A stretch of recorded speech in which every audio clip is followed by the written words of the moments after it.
kuchli ayollarning miyasi, fikrlashi, dunyoqarashi to'yga qarab qoldi. Buni men taxminan bir 4 yil oldin bir maqolada o'qigandim.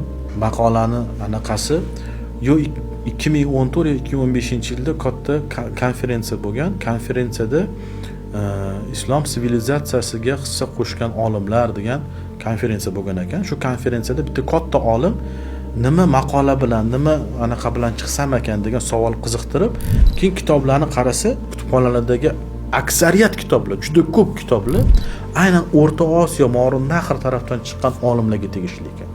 Hadis ilmida ham, boshqa ilmlarda ham, geografiyada ham hammasida shu nimagadir O'rta Osiyoga borib taqalaverar ekan. Shu qiziq bo'pti-da, qani debdi, men sababini aniqlayman debdi. Shunda O'rta Osiyoga kelib, u olim 1 yilga yaqin yashagan ekan. Shunda kuzatuvlarning natijasiga ko'ra konferensiyada shunaqa nutq so'zlagan. Menda shu savol tug'ilgandi. Nima uchun shu tarafdan ko'p olimlar chiqdi deb tug'ilgandi. Shu savolga men javob topdim debdi. Aytibdiki, mana shu taraflarni men borib kuzatganimda bunaqa olimlarning paydo bo'lishiga sabab u tarafning ayollari, ya'ni onalari ekan degan.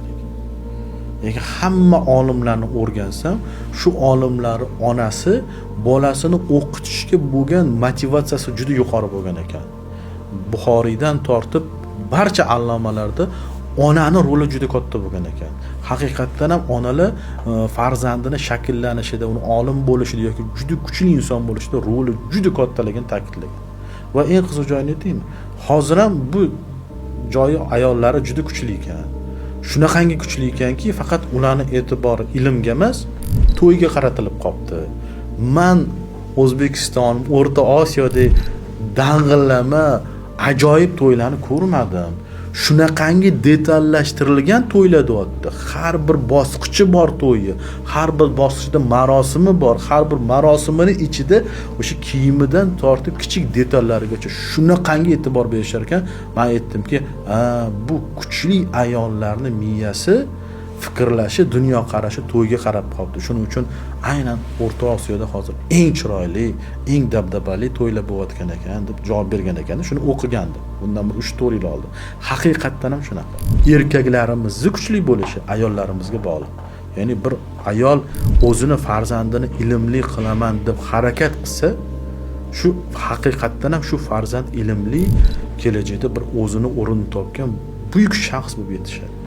Onalar katta rol o'ynar ekan. Men o'sha maqolani aniq qilganda hayron qoldim, shu odamni bizning to'ylarimizga e'tibor bergan. Ya'ni haqiqatdan ham hozir mana O'zbekistonda eng zo'r marosim demasangiz to'y marosimi. Ayollar bu borada professional, professor, akademik darajasiga chiqib bo'lgan. Bunaqa ideal to'ylarni qilish boshqa joylarda yo'q. Bitta ayol shu bilmadim, chet elga borib to'y qiladigan bitta kompaniya ochsa millioner bo'lib ketadi deb o'ylayman. Bizning ayollarda shunaqa darajada rivojlangan. Demak, agar shu fokusini boshqa narsaga, farzandini ilmli qilishga qaratsa, inshaalloh bizdan ham yana Beruniylar, Navoiylar, Ibn Sinolar, Xorazmiylar chiqadi inshaalloh.